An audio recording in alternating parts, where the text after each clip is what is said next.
Alright, so start करते हैं आज इकोनॉमी पार्ट से। पहला टॉपिक देखिए इसमें नेशनल लॉजिस्टिक पॉलिसी। तो अभी प्राइम मिनिस्टर ने लॉन्च किया है ये नेशनल लॉजिस्टिक पॉलिसी, जिसका एम है to promote seamless flow of goods and improve Indian goods competitiveness in domestic as well as global market. ठीक है, तो लॉजिस्टिक हम जैसा कि जानते ही हैं कि एक प्रोसेस है जिसके अंदर कोई भी जो रिसोर्सेज हैं उनको एक्वायर, स्टोर, ट्रांसपोर्ट और उनके फाइनल डेस्टिनेशन यानी एंड कंज्यूमर तक ले जाने में जो पूरा प्रोसेस इन्वॉल्व होता है उसको लॉजिस्टिक हम बोलते हैं। ठीक है, तो यहाँ पे आप एक डायग्राम के थ्रू इसको समझ सकते हो। अगर आप कभी लॉजिस्टिक से रिलेटेड कोई क्वेश्चन आता है तो ये डायग्राम बना भी सकते हो कि ये सप्लाई चेन है पूरा का पूरा, रॉ मटेरियल है, फिर सप्लायर के पास है, मैन्युफैक्चरिंग के पास है, फिर मूवमेंट हो रहा है, ठीक है, ट्रांसपोर्ट, और फिर कहीं वेयर हाउस में वो स्टोर हो रहा है और फिर कंज्यूमर को मिल रहा है। ठीक है, तो ये लॉजिस्टिक का एक पूरा साइकिल है। और हमारा एम ये है कि इंडिया की मैन्युफैक्चरिंग को बूस्ट करने के लिए लॉजिस्टिक सेक्टर को इम्प्रूव करना है, ताकि हमारे जो गुड्स को कॉम्पिटिटिवनेस है वो बढ़े। ठीक है, ताकि वो ना सिर्फ with in India but out of India भी वो प्रोडक्ट हमारे कॉम्पिटिटिव हो। सो इस लॉजिस्टिक पॉलिसी के अंदर जो हमारे कुछ एम थे वो कुछ इस तरीके हैं कि इम्प्रूव करना है इंफ्रास्ट्रक्चर को, लॉजिस्टिक सर्विस को थ्रू गवर्नमेंट इंटरवेंशन। तो अभी जैसा कि हम जानते हैं गवर्नमेंट ने कुछ बहुत सारे इंपॉर्टेंट स्टेप लिए हुए हैं टू इम्प्रूव लॉजिस्टिक। पहला है पीएम गति शक्ति। तो कोई बताना चाहेगा पीएम गति शक्ति क्या है, कर क्या रहे हैं हम लोग इसके अंदर?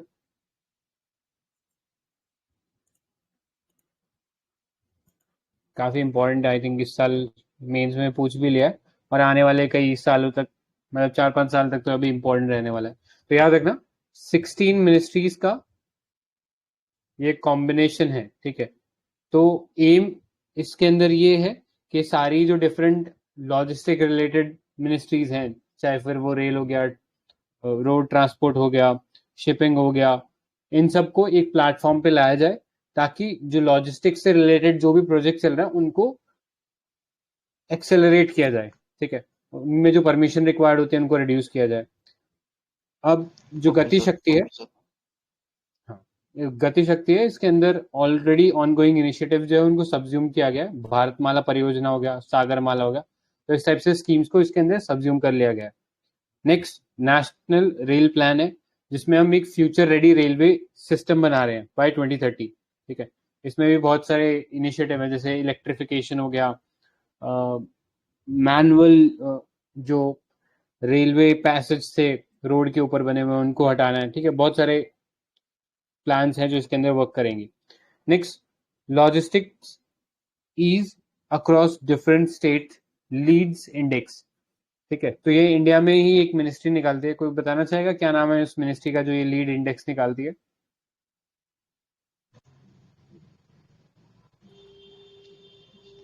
Ministry of state. कौन सा? ठीक है शांति आयोग sir, ministry of state. Sir, आपका ऑडियो सही नहीं आ रहा है। एनीवेज, इसका याद रखना मिनिस्ट्री ऑफ कॉमर्स जो है वो निकालता है। ठीक है, लीड्स इंडेक्स इंपॉर्टेंट है, इसको थोड़ा ध्यान में रखना, ministry of commerce. So logistic is across different state lead index जो है, ये स्टेट्स और यूटी का परफॉर्मेंस चेक करने के लिए लॉजिस्टिक सेक्टर के पॉइंट ऑफ व्यू से ये लीड इंडेक्स निकाला गया है। ठीक है, इसके अलावा बहुत सारे और इनिशिएटिव लिए गए हैं, जैसे पेपरलेस एग्जिम ट्रेड है, एक्सपोर्ट इंपोर्ट ट्रेड हो गया पेपरलेस, फेसलेस असेसमेंट हो गया कस्टम के लिए, ई वे बिल हो गया, फास्ट टैग हो गया, जीएसटी। ठीक है, इसके थ्रू हम लोगों ने लॉजिस्टिक सेक्टर को इम्प्रूव करने की कोशिश की है। तो ये सब स्कीम थोड़ा देख लेना। लॉजिस्टिक अपने आप में एक इम्पॉर्टेंट एरिया रहता है इकोनॉमिक्स में। नेक्स्ट चलते हैं, अब ये नीड क्या पड़ी है नेशनल लॉजिस्टिक पॉलिसी की। तो इसके रीजंस है, पहला हाई लॉजिस्टिक कॉस्ट है। अगर हम इंडिया के अंदर लॉजिस्टिक कॉस्ट को कंपेयर करें विद मेजर इकोनॉमीज तो हम पाएंगे कि इंडिया में जो लॉजिस्टिक कॉस्ट है वो एक्सट्रीमली हाई है। हमारे यहाँ पे 13 to 14% है जीडीपी का। अगर इसको कंपेयर करें विद डेवलप या अदर मेजर इकोनॉमी तो हम देखेंगे कि वहाँ पे 8 to 9% है जीडीपी का लॉजिस्टिक कॉस्ट। ठीक है, तो इसी कारण हमारे जो प्रोडक्ट्स वो अनकॉम्पिटिटिव हो जाते हैं इनके मुकाबले। नेक्स्ट, जो पूरा लॉजिस्टिक सेक्टर है उसमें सबसे ज्यादा जो लायन शेयर है वो ट्रांसपोर्टेशन सेक्टर का है, ठीक है। वेयर हाउसिंग और मटेरियल हैंडलिंग काफी कम शेयर ऑक्यूपाई करते हैं, तो वो भी एक प्रॉब्लमेटिक इशू है कि सिर्फ सामान को लाने ले जाने के अंदर सबसे ज्यादा शेयर खत्म हो जा रहा है। Next, poor logistic performance ranking है, तो इंडिया का जो रैंक है वो 44 रहा in global logistic performance index, ठीक है। ऊपर हमने लीड इंडेक्स देखा, यहाँ पे हम ग्लोबल लॉजिस्टिक परफॉर्मेंस इंडेक्स देख रहे हैं, ये निकालता है वर्ल्ड बैंक, ठीक है। इसमें इंडिया का रैंक 44 था 2018 में। नेक्स्ट, लो कॉम्पिटिटिवनेस, तो ये तो समझ में आ गया होगा कि जब हमारा इनपुट कॉस्ट हाई रहेगा तो लो कॉम्पिटिटिवनेस रहेगा, यानी हमारे प्रोडक्ट जो है कम्पीट नहीं कर पाएंगे और कंट्रीज के प्रोडक्ट के सामने because of higher cost. Next, dependence of road है, अगर हम बात करें रोड से जो प्रोडक्ट्स मूवमेंट होते हैं तो उसमें 64% या ऑलमोस्ट राउंड ऑफ करें तो 65% कर सकते हो, जो गुड्स है वो रोड के थ्रू जाते हैं, whereas globally it is only 25%। वो फिर शिपिंग का इस्तेमाल करते हैं, रेलवे लाइंस का इस्तेमाल करते हैं, तो उनके कंपैरिजन में हम शिपिंग और जो रेलवे लाइन है उस पर हमारा यूसेज है या जो डिपेंडेंस है काफी कम है, तो वो भी एक इशू बनता है कि क्यों हमारा जो लॉजिस्टिक कॉस्ट है वो हायर है। अगर इसी सामान को हम वाटरवेज से या रेलवे लाइन से लेके जाएं तो ज्यादा चीपर होगा ये। नेक्स्ट, लो इन्वेस्टमेंट है, तो प्राइवेट सेक्टर ज्यादा इन्वेस्टमेंट नहीं लेके आता है लॉजिस्टिक सेक्टर के अंदर, जो अपने आप में एक इशू क्रिएट करता है। लास्टली, गवर्नमेंट इश्यूज हैं कि गवर्नमेंट की अपनी अपनी एजेंसीज हैं, फिर उनके अपने काउंसिल्स है, अपने सर्टिफिकेशन है। जैसे अगर मैं बात करूं नंबर्स की तो 500 टाइप की सर्टिफिकेशन है, 10,000 टाइप्स की कमोडिटी है, जिसकी वजह से जो कंप्लायंस बर्डन है वो बहुत बढ़ जाता है बिजनेस के ऊपर, which ultimately reduces ease of doing business, ठीक है। कोई बता सकते हैं ease of doing business report कौन निकालता है? World economic forum. नहीं, वर्ल्ड बैंक। Okay okay. ठीक है। सो नेक्स्ट, डिसइंटीग्रेटेड नेटवर्क है, ठीक है, कि बहुत सारे अलग अलग एजेंसी हो जाती है, लॉजिस्टिक सर्विसेज हो जाते हैं, डिपोज हो जाते हैं। अभी ये सब जो है ये साइलोज में वर्क कर रहे हैं। साइलोज मतलब कि अपना एक इंडिपेंडेंट एग्जिस्टेंस है, आपस में इंटरलिंकेज नहीं है। जैसे रेलवे का रोड से नहीं है, रोड का वाटरवे से नहीं है, तो इसके चलते एक होलिस्टिक व्यू नहीं मिल पाता है, ठीक है। तो ये थे कुछ इश्यूज। अब टारगेट क्या रह गया है नेशनल लॉजिस्टिक पॉलिसी के अंदर? तो पहला, रिड्यूस करना लॉजिस्टिक कॉस्ट को, ग्लोबल बेंचमार्क के बराबर लाना बाय 2030। लॉजिस्टिक परफॉर्मेंस इंडेक्स, इसके अंदर टॉप 25 कंट्रीज में आना है। Lastly, create data driven decision support mechanism for efficient logistics ecosystem, ठीक है। तो डेटा ड्रिवन एक इकोसिस्टम तैयार करना है। आगे हम देखेंगे इसके अंदर जो पिलर्स है उसके अंदर डिजिटल पे बहुत ज्यादा फोकस किया गया है। तो नेशनल लॉजिस्टिक पॉलिसी का ये विजन आपको पता होना चाहिए। तो इसमें जो भी आपको इकोनॉमी के पर्सपेक्टिव से जो भी इंपॉर्टेंट टर्म्स लगती हैं वो सब यहाँ पे लिखी हुई हैं। पहला, integrated, cost efficient, resilient, sustainable and trusted logistic ecosystem तैयार करना है, जो हेल्प करेगा एक्सेलरेट और इंक्लूसिव ग्रोथ में। अब इसके 4 पिलर्स हैं, जो पिलर्स आपको थोड़े अच्छे से पता होना चाहिए। पहला पिलर है unified logistic performance, sorry, unified logistic interface platform, ULIP.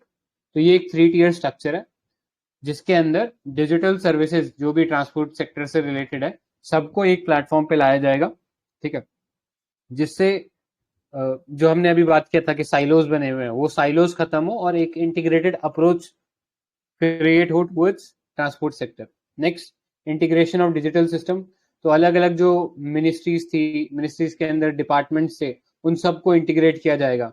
तो इसमें 30 डिफरेंट सिस्टम है, 7 डिफरेंट डिपार्टमेंट्स के अंदर उनको इंटीग्रेट किया जाएगा, from road transport, railway, custom, aviation, commerce department etcetera. Next, ease of logistic, तो एक डिजिटल प्लेटफॉर्म तैयार किया जाएगा जहां पे इंडस्ट्री के जो लोग हैं, जैसे कंपनीज है, अगर उनको लगता है कि ये कोई इशू है जो गवर्नमेंट के साथ उठाना चाहिए, बिकॉज गवर्नमेंट के इंटरवेंशन के बिना वो सॉल्व नहीं हो सकता, तो डायरेक्टली इंडस्ट्री की जो एसोसिएशन है वो यहाँ के इस इश्यू को रेज कर सकती है। जैसे कुछ एसोसिएशन की मैं बात करूं तो फिक्की, ठीक है, CII, ये कुछ इंडस्ट्री एसोसिएशन है या इंडस्ट्री बॉडीज है तो इस टाइप की एसोसिएशन जो है वो रेज कर सकती है ऐसा कोई इशू गवर्नमेंट के साथ directly. Next, system improvement group है, तो ये मॉनिटर करेगा लॉजिस्टिक प्रोजेक्ट को। ठीक है, तो ये याद रखना, ये 4 पिलर हैं इसके अंदर जो पता होने चाहिए। नेक्स्ट, इसके अंदर एनएलपी के अंदर एक कॉम्प्रिहेंसिव लॉजिस्टिक एक्शन प्लान बनाया गया जिसके अंदर अगेन की 8 की एक्शन एरियाज है। ठीक है, उतना डिटेल में जाने की जरूरत नहीं, ऊपर ऊपर से बस ये हाईलाइटेड वाला पार्ट पढ़ लोगे तो बहुत है। पहला, इंटीग्रेटेड डिजिटल लॉजिस्टिक सिस्टम बनाना, जैसा कि बताया कि सारे जो अलग अलग डिपार्टमेंट्स के जो प्लेटफॉर्म्स है उनको इंटीग्रेट किया जाना चाहिए ताकि एक सिनर्जी आए। स्टैंडर्डाइज करना चाहिए फिजिकल एसेट को, बेंचमार्क करने चाहिए क्वालिटी स्टैंडर्ड। ठीक है, कि सबको पता रहेगा कि एटलीस्ट इतनी क्वालिटी हम इंश्योर कर रहे हैं। नेक्स्ट, कैपेसिटी बिल्डिंग करो, ह्यूमन रिसोर्स डेवलपमेंट करो लॉजिस्टिक सेक्टर में, स्टेट एंगेजमेंट बढ़ाओ। ठीक है, बिकॉज लॉजिस्टिक वाला जो पार्ट है इसमें आपको रोड ट्रांसपोर्ट या इनलैंड वाटरवेज है, तो ये सब में स्टेट का भी जुरिडिक्शन आता है, तो इसलिए स्टेट का एंगेजमेंट बहुत इंपॉर्टेंट है।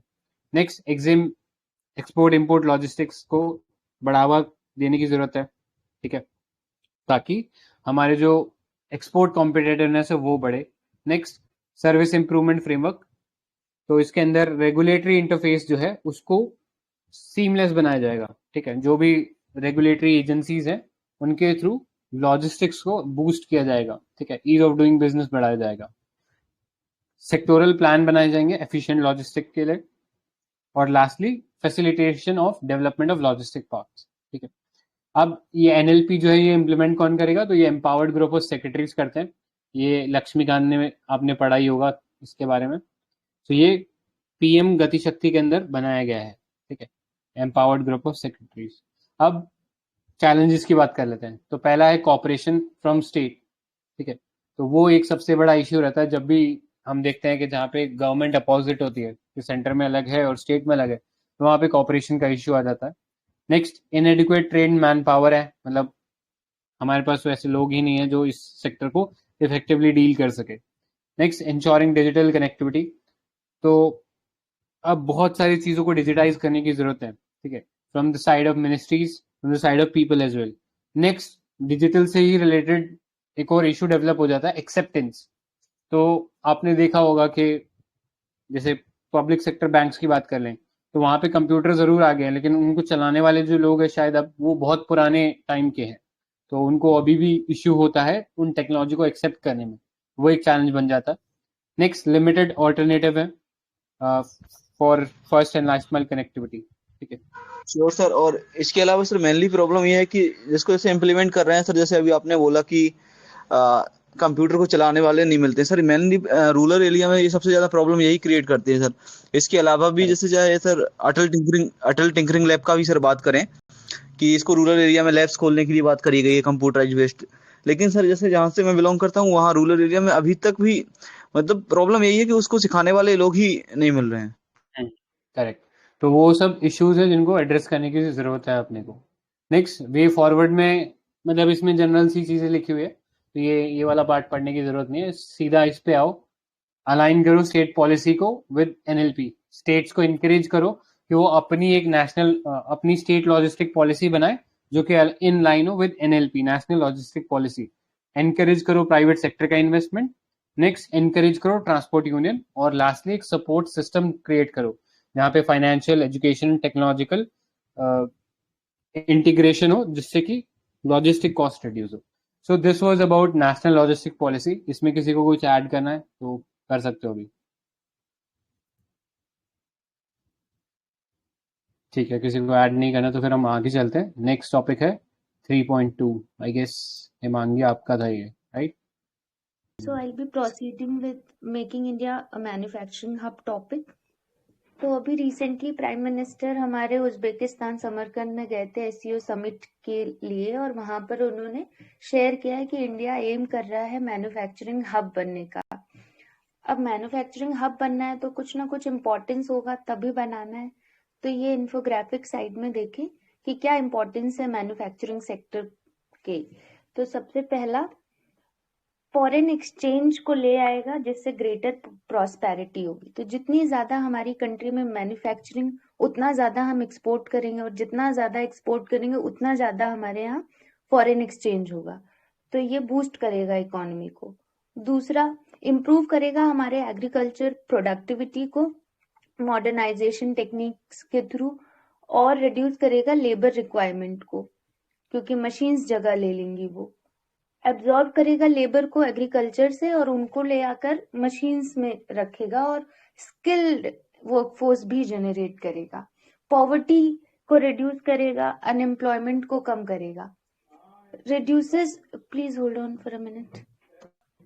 So the third point is reduces regional disparities. Her state में या विद इन स्टेट भी सिटीज में डिफरेंट डिस्पैरिटीज हैं। क्या हैं वो डिस्पैरिटीज? कि पर कैपिटा इनकम किसी स्टेट की बहुत ज्यादा है, किसी स्टेट की बहुत कम है। हेल्थ एजुकेशन सर्विसेज में डिस्पैरिटी है, लिटरेसी रेट्स में डिफरेंस है, और इंडस्ट्रियलाइजेशन का जो लेवल है स्टेट टू स्टेट वो भी डिफरेंट है। तो ये जो रीजनल डिस्पैरिटी है ये भी रिड्यूस होगी मैन्युफैक्चरिंग हब बनने के बाद। आपकी सेल्फ सफिशिएंसी को इंक्रीज करेगा और आपके एक्सपोर्ट कम्पिटिटिवनेस को इंक्रीज करेगा। तो ये 5 इंपॉर्टेंट पॉइंट्स कि क्यों मैन्युफैक्चरिंग सेक्टर इंपॉर्टेंट है। Please have a look. अब इंडिया में क्या है कंडीशन मैन्युफैक्चरिंग का? सबसे पहले तो हम ये जानते हैं कि मैन्युफैक्चरिंग होता क्या है। तो ये एक तरह का प्रोसेस है जिसमें कि हम रॉ मटेरियल्स को मोर वैल्यूएबल प्रोडक्ट में प्रोसेस करते हैं, उससे हम लार्ज क्वांटिटी में गुड्स को प्रोड्यूस करते हैं। Now India is amongst top 10 manufacturing Nations of the world, और ये पॉइंट्स काफी इंपॉर्टेंट हैं कि second largest mobile phone manufacturer है कंट्री हमारी। फर्स्ट कौन है, कोई बताएगा? चाइना। क्या? China, yes it's China. और थर्ड लार्जेस्ट स्टार्टअप एनवायरनमेंट है हमारी कंट्री। तो ये काफी इंपॉर्टेंट पॉइंट है, इसको प्लीज माइंड में रखिएगा। और ये मैन्युफैक्चरिंग हब की वजह से क्या हुआ है कि 2019-2020 में 6.24 करोड़ लोगों को एम्प्लॉयमेंट मिला हुआ है इकोनॉमिक सर्वे रिपोर्ट्स के हिसाब से, और इससे हमें 58.77 बिलियन यूएस डॉलर्स का एफडीआई रिसीव हुआ है 2021-2022 में, ऑलमोस्ट 59। तो ऑल्सो इसका जो परफॉर्मेंस है इंटरनेशनल बेंचमार्क वो काफी इम्प्रूव हुआ है, और इसकी वजह से जो बाहर की कंपनीज हैं वो हमारे यहाँ इन्वेस्ट करना चाहती हैं। 63rd रैंक है ease of doing business. Ease of doing business कौन रिलीज करता है? अभी सर ने पूछा था, फिर से बताएं। World bank. यस, लेकिन आई थिंक अब वर्ल्ड बैंक ने ये ease of doing business report बंद कर दी है इशू करना, क्योंकि 2020 के बाद से अभी तक फिर आई नहीं है। तो अभी ईज ऑफ डूइंग, मैम अभी इसकी जगह सस्पेंड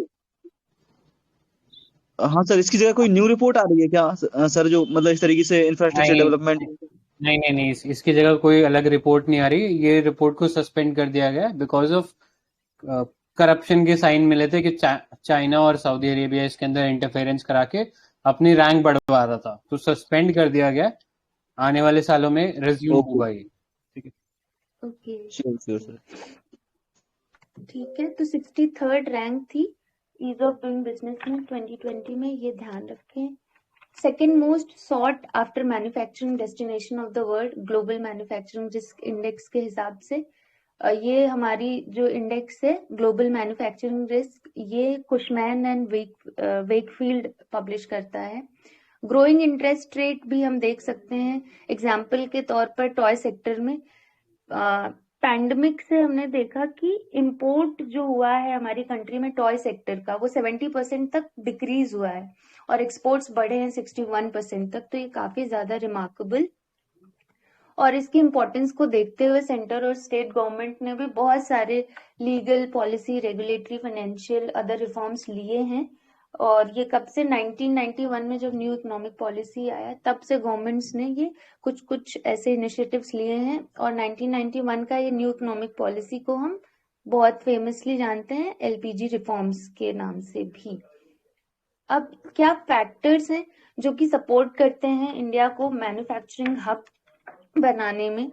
सबसे पहले हम देखते हैं इंटरनल सिचुएशंस जो सपोर्ट करती हैं मैन्युफैक्चरिंग हब बनाने के लिए। इंडस्ट्री कॉन्फिडेंस, तो हाँ, कोई कुछ कहना चाहता है?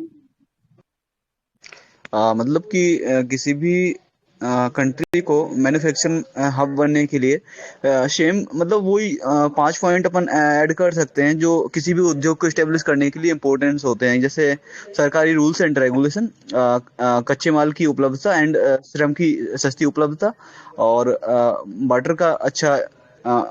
वाटर की भी अच्छी उपलब्धता, और इसके अलावा परिवहन या इम्पोर्ट एक्सपोर्ट की अच्छी सुविधाएं। Correct, yes, very correct. और एक पॉइंट जो मैं भूल गई थी ऊपर मेंशन करना, कि ये जो रैंकिंग्स आती हैं इनके कुछ पैरामीटर्स होते हैं जिनके हिसाब से रैंकिंग्स निकाली जाती हैं। इम्पॉर्टेंट है इसलिए मैं मेंशन कर रही हूँ। तो 4 मेन इम्पॉर्टेंट पैरामीटर्स है। पहला तो ये है कि कंट्री की एबिलिटी को देखना कि वो मैन्युफैक्चरिंग कैसे रिस्टार्ट करेगा। बिजनेस एनवायरनमेंट क्या है कंट्री में, अवेलेबिलिटी है या नहीं एक्सपर्टीज और मैन पावर की कंट्री में, मार्केट एक्सेस कैसा है कंट्री का, ये तीसरा पॉइंट। चौथा है लेबर का कॉस्ट और एनवायरमेंटल रिस्क। तो आप सबने देखा होगा जो बिहार हमारी कंट्री का स्टेट है वो काफी पिछड़ा है। अगर वहां पर इंडस्ट्रीज इन्वेस्ट करें, इंडस्ट्रीज आए, स्टैब्लिश हो, तो वो बून हो सकता है उस स्पेस के लिए, उस स्टेट के लिए, सॉरी। पर नहीं हो रहा है क्योंकि वहां की जो एनवायरमेंटल रिस्क हैं वो काफी ज्यादा है। हमने देखा ही है कि वहां फ्लड लाइक सिचुएशंस कैसे हो जाता है। फॉर एग्जाम्पल असम का भी यही सीन है, और अभी रिसेंटली हमने बैंगलोर में भी विटनेस कर लिया। इतना ज्यादा डेवलपमेंट के बाद भी we witnessed flood like situation in that city too. तो ये कुछ एनवायरमेंटल रिस्क जो कि गवर्नमेंट और हम सबको एड्रेस करने की जरूरत है। खैर, now let me proceed to internal situations. Yes, तो इंडस्ट्री कॉन्फिडेंस, जैसा कि अभी आशीष ने ऐड भी किया, वो और इंडस्ट्री कॉन्फिडेंस इंडिया का जो मैन्युफैक्चरिंग परचेजिंग मैनेजर्स इंडेक्स है जो कि मेजर करता है मैन्युफैक्चरिंग हेल्थ और इंडस्ट्रियल आउटपुट को, वो अबव 50 है पिछले 15 महीनों से लगातार। तो ये एक प्लस पॉइंट है। और ये क्या शो करता है कि हमारे इंडिया का जो मैन्युफैक्चरिंग शेप है वो काफी अच्छा है। जबकि बाकी और ग्लोबल हेडविंड्स में देखा जाए तो रिसेशन फियर चल रहा है। लार्ज वर्कफोर्स है इंडिया में। India will add 22% of the new global workforce आने वाले 3 दशक में, जो कि 2020 से 2050 तक रहेगा, ऐसा यूएन पॉपुलेशन फंड 2019 की रिपोर्ट कहती है। हाई इकोनॉमिक ग्रोथ है। अभी हम 5th लार्जेस्ट इकोनॉमी है और बाय 2047 हम 2nd बिगेस्ट इकोनॉमी बनने का पोटेंशियल रखते हैं। लार्ज डोमेस्टिक मार्केट है क्योंकि हमारे यहाँ पॉपुलेशन इतनी ज्यादा है, इतनी डिमांड है कि डोमेस्टिक मार्केट ही बहुत बड़ा हो गया है। तो ये भी एक प्लस पॉइंट है। राइजिंग इनकम उसकी वजह से है और डिक्रीज कर रहा है रूरल अर्बन डिवाइड को भी। तो ये हमारे कुछ इंटरनल सिचुएशंस हैं जो कि सपोर्ट करते हैं मैन्युफैक्चरिंग हब बनने के लिए। एक्सटर्नल सर्कमस्टांसेस, तो सबसे पहला सप्लाई चेन डिसरप्शंस। अभी हमने देखा ये पैंडेमिक में कि कैसे कंपनीज ने चाइना से हटकर कोई और कंपनी ऑल्टरनेटिव कंट्रीज को चुनना शुरू किया। यहाँ पे example SCRI between India, Japan and Australia. ये SCRI जो है सप्लाई चेन रेजिलियंस इनिशिएटिव, ये इम्पोर्टेंट है एंड आई गेस ये एक बार एग्जाम में आया भी है। सेकेंड जो एक्सटर्नल सर्कमस्टांस है वो US चाइना ट्रेड वॉर। तो पहले तो कोऑपरेटिंग राइवल्स थे, अब कंपीटिंग राइवल्स हो गए हैं ये। तो कंपनीज अब डाइवर्सिफाई करना चाहते हैं अपने मैन्युफैक्चरिंग सेक्टर को, और जगह जैसा कि मैंने पहले पॉइंट में ही बोला, तो वो चाइना +1 अप्रोच फॉलो कर रहे हैं। जैसे कि एप्पल ने अभी अपना मूव किया है शेयर इंडिया में। सिचुएशन क्या है चाइना में, वहां पे एजिंग पॉपुलेशन है, लेबर कॉस्ट बहुत ज्यादा है। तो ये भी कुछ फैक्टर्स जो कि कंपनीज को फोर्स कर रहे हैं कि भाई और कंट्रीज भी देखा जाए। अब क्या रुकावटें हैं जो कि इंडिया में मैन्युफैक्चरिंग हब बनने से रोकते हैं? दो India attracted global interest to take advantage of low production cost and growing manufacturing competitiveness, its total share in global manufacturing is still limited. इतना सब कुछ होने के बाद भी जो ग्लोबल मैन्युफैक्चरिंग में शेयर है हमारी कंट्री का वो लिमिटेड ही है। ये साउथ कोरिया के ठीक ऊपर है, विच इज ऑलमोस्ट। और साउथ कोरिया के क्या कंडीशंस है, वो 33 टाइम्स स्मॉलर है हमारी कंट्री से, और उसकी पॉपुलेशन 27 टाइम्स लेस है। उसके बाद भी वो हमारे साथ है, जस्ट 1 रैंक नीचे। तो ये एड्रेस करने वाली चीज है। In terms of contribution of India's GDP, manufacturing sector जो है वो भी 1991 से 15 से 17% के बीच ही स्टैग्नेंट बना हुआ है। एग्रीकल्चर भी बिगेस्ट एम्प्लॉयर वही है हमारी कंट्री में, 45% वो कवर करता है agriculture sector. Number of internal bottlenecks and external risk drag India's target to expand exports, localize imports, create internal demand and manufacture forward। अब ये हमें देखना है, ये जो बॉक्स में दिया इंटरनल बॉटलनेक्स क्या है जो रुकावट पैदा कर रहे हैं। पहला, slow and incomplete economic reforms. तो जो भी इकोनॉमिक रिफॉर्म्स आते हैं वो कंप्लीट होते ही नहीं, और होते भी हैं तो बहुत ही स्लो स्पीड के साथ। तो ये तो इंटरनल बॉटलनेक है।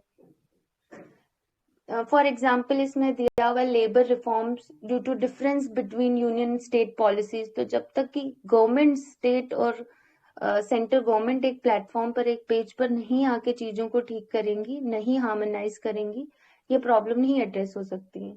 Legal issues, restrictive labour laws हैं, लेंदी कंप्लायंस, चलता ही रहता है मुकदमा अगर कोई आया। पुअर इंटेलेक्चुअल प्रॉपर्टी राइट्स, अभी चल ही रही है कि इसको हमको अमेंड करने की जरूरत है। Lengthy litigation of disputes, delays in clearance due to environmental concerns. अब किसी कंट्री को मेट्रो में इन्वेस्ट करना है, पर उधर तो हमारा एनवायरमेंट की वजह से we can not cut down our trees, और गवर्नमेंट का भी वोट बैंक पॉलिटिक्स। तो ये सब चीजें कहीं ना कहीं इकट्ठा होकर बहुत बड़ा इम्पैक्ट करती हैं हमारे इकोनॉमी पर। Low competitiveness, India's export suffer on cost and quality due to high logistics cost, high fluctuation. अब इन्फ्लेशन इतना ज्यादा रहता है कंट्री में, कभी बहुत ज्यादा कभी बहुत कम, तो ये भी कॉम्पिटिटिवनेस को कम करता है। पुअर कैपिटल एक्सेस है, स्किल्ड मैन पावर की बहुत कमी है हमारी कंट्री में। उसका रीजन है क्वालिटी एजुकेशन ना होना। इंडिया में सिर्फ 4.69% वर्कर जो है वो स्किल्ड हैं, जबकि चाइना में 24% है, और जर्मनी में 75%, और highest is in 96%, that is in South Korea. Lack of entrepreneurial economy, तो ये भी एक factor due to little supporting ecosystem for high end tech manufacturing. External risk क्या है, cyclical slowdowns global market में जो चल रहे हैं, इसकी वजह से भी हमें लगता है कि जैसे अभी देख ही रहे हैं हमारे डॉलर के मुताबिक रुपए के क्या हाल है। We all must be tracking that. Global demand slump due to high inflation and increased recession risk. Slow progress on trade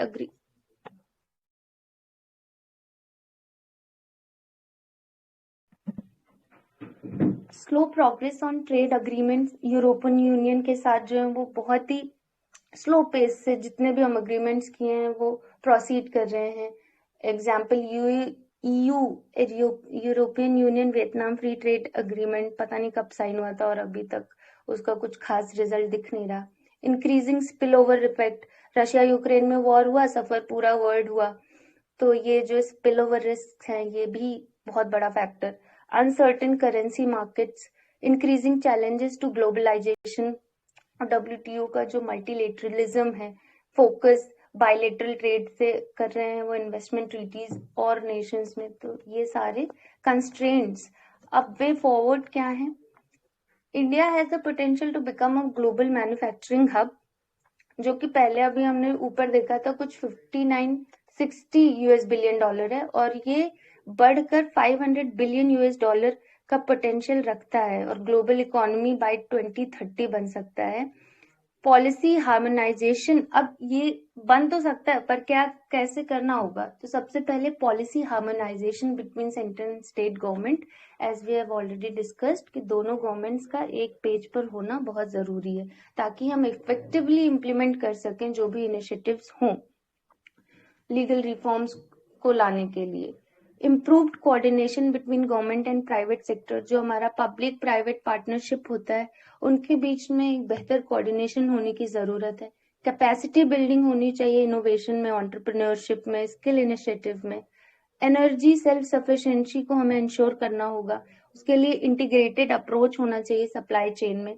regular review of schemes, जो भी स्कीम्स लॉन्च हो रही हैं गवर्नमेंट के थ्रू, उसका रिव्यू होना चाहिए, मॉनिटरिंग होना चाहिए कि रॉ मटेरियल्स की अवेलेबिलिटी है या नहीं, फंड्स प्रॉपरली मिल रहे हैं या नहीं, हमारा जो वर्कफोर्स है वो स्किल्ड है या नहीं, पेमेंट्स टाइम पर हो रहे हैं या नहीं। तो इन सब का रिव्यू भी बहुत जरूरी है।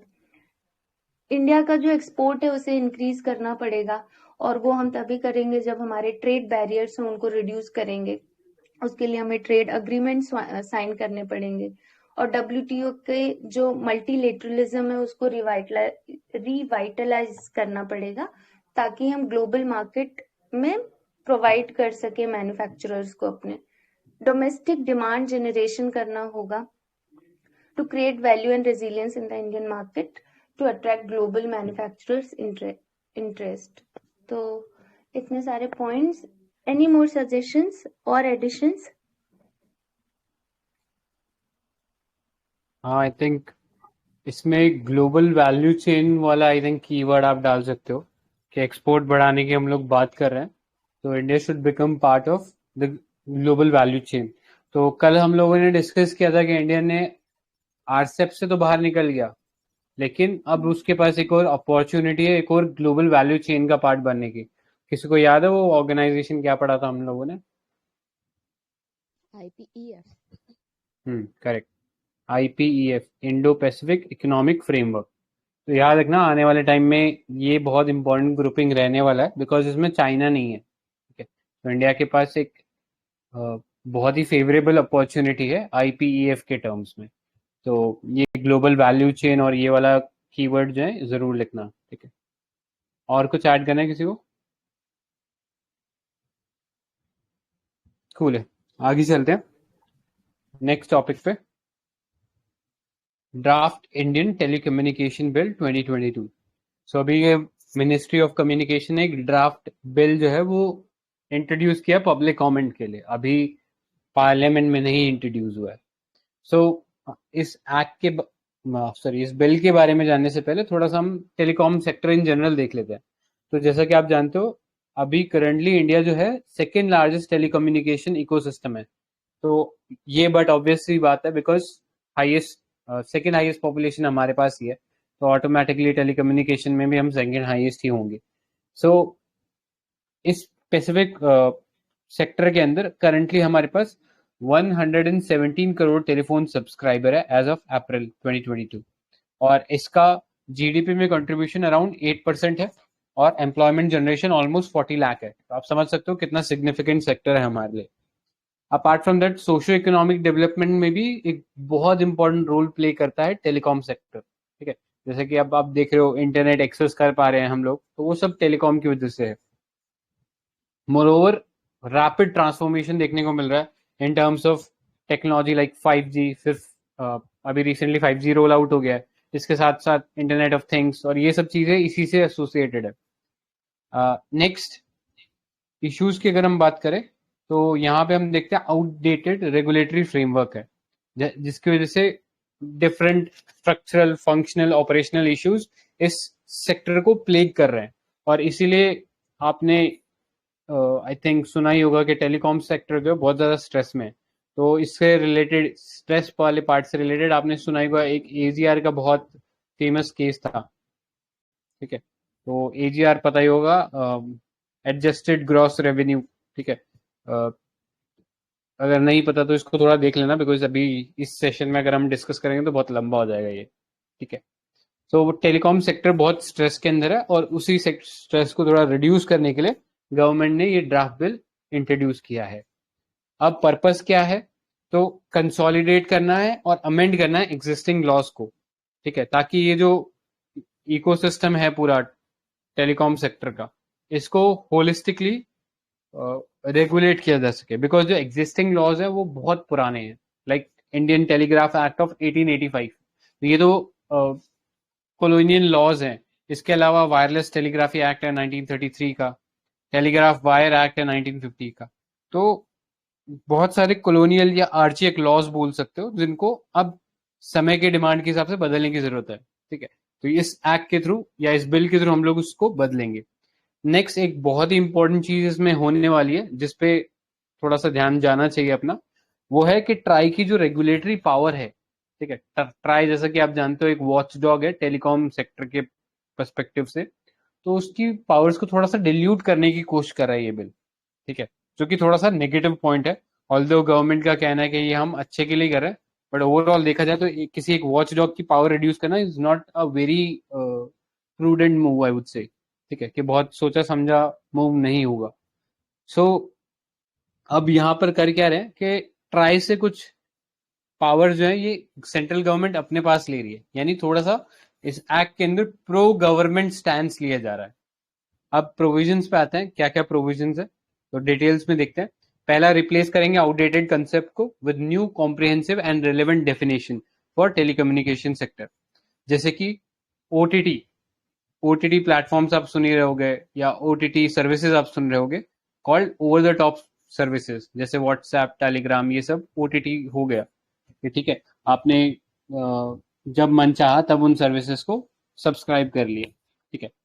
नेक्स्ट, रिकॉग्नाइज करेंगे exclusive sectoral privilege of central government. तो हमने जो इससे पहले करंट अफेयर्स का डिस्कशन किया था अगस्त मंथ का, वहां पे हमने देखा था कि जो स्पेक्ट्रम होता है एक सॉवरेन एसेट होता है। सॉवरेन एसेट मतलब किसी एक गवर्नमेंट का उसके ऊपर सुप्रीम कंट्रोल होता है, ठीक है, उसके अलावा और कोई उसको कंट्रोल नहीं कर सकता है।